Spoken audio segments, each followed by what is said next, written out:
Slither. Slither is the 2006 horror film written and directed by James Gunn, the very same James Gunn who directed both of the Guardians of the Galaxy movies. And with those movies, he brought a sense of comedy, and this movie's no exception. Slither, it's his directorial debut. So, Nate, how do you think that James Gunn handled it, just bringing comedy to a horror movie like this? I think the comedy takes center stage in this movie. There's a lot going on in this movie. There's a lot of themes. There's a lot of elements, and there's a lot of genres being thrown around in this movie as well. But I think comedy, this last time watching it, stands out the most. I laughed all the way through this movie. Yeah, the comedy in this movie It's definitely so stands funny. out. Yeah. It's very well written, and I said this about the movie Descent that we reviewed earlier this month.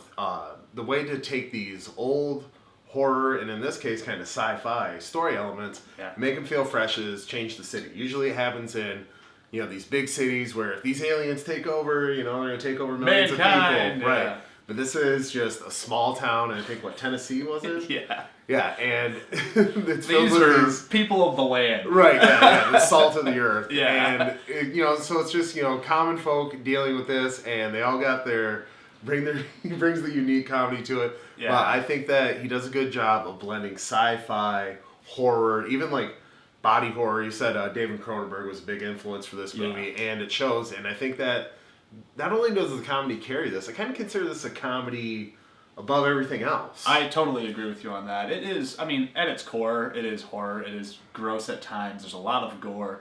There's a lot of kills, things like that. But this movie is through and through funny, but this is a grab bag of inspirations of different horror movies. It's all over it, and it's on purpose as well, which is so great. You can tell James Gunn was just having a blast with all of his favorite ideas that he has picked out of his favorite horror movies, and it's littered throughout. And I think it's a joy to watch too. It's self-aware, so it's okay.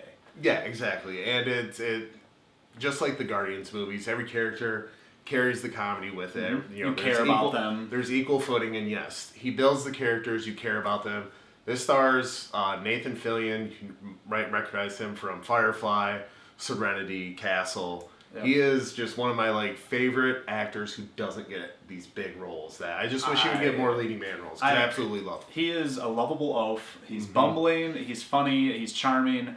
And he carries this movie through and through, and he's probably my favorite character. I'm torn between my favorite character on this one, but he does hold the movie. I do not think it's that scary of a movie. I think people that are not really sure what this movie is will think it's scary, because there is elements of suspense. There is jump scares in there. There is a lot of disgusting imagery in there. But for me, even the horror moments, I was laughing at everything in this movie. And maybe it's me, but I really think that there's a tongue-in-cheek sense of humor to almost every single scene in this movie. So, no, I don't think it's that scary, but is it entertaining? Through and through, 100% yes. Yeah, I didn't find it to be that scary the first time that I watched it. I, very much enjoyed myself, as I did this last time watching it. But I didn't really find it to be all too scary. There are some horror elements, there are scary moments.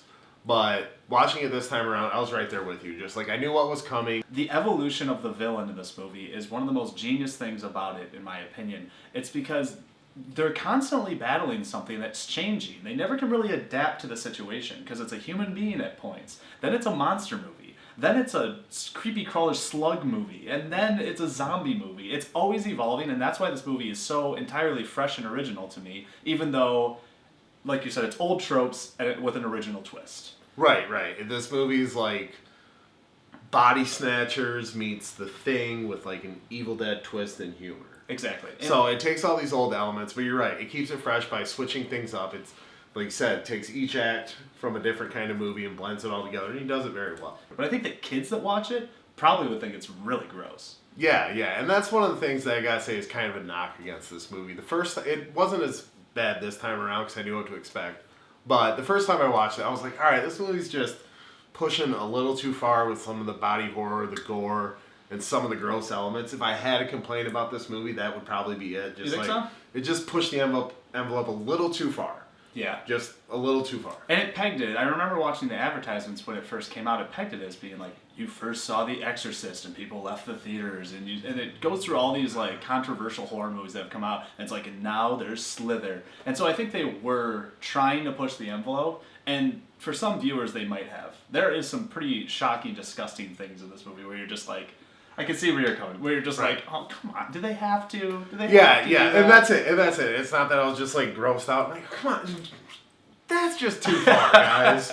Yeah, I can see that for sure. I don't have that many gripes about this movie. It's my type of movie. This is the type of movie that I want to make. I want to be someone that's in charge of this type of script because I think it's so fun and it pays so much homage to other movies. But there are a few gripes there. I think there's an exposition scene at one point where the girl's just like, I saw where they come from and this is how you kill them. And they're like, oh, that's how you kill them. Okay, let's do it. You know, one of those like leads you along a little too easily.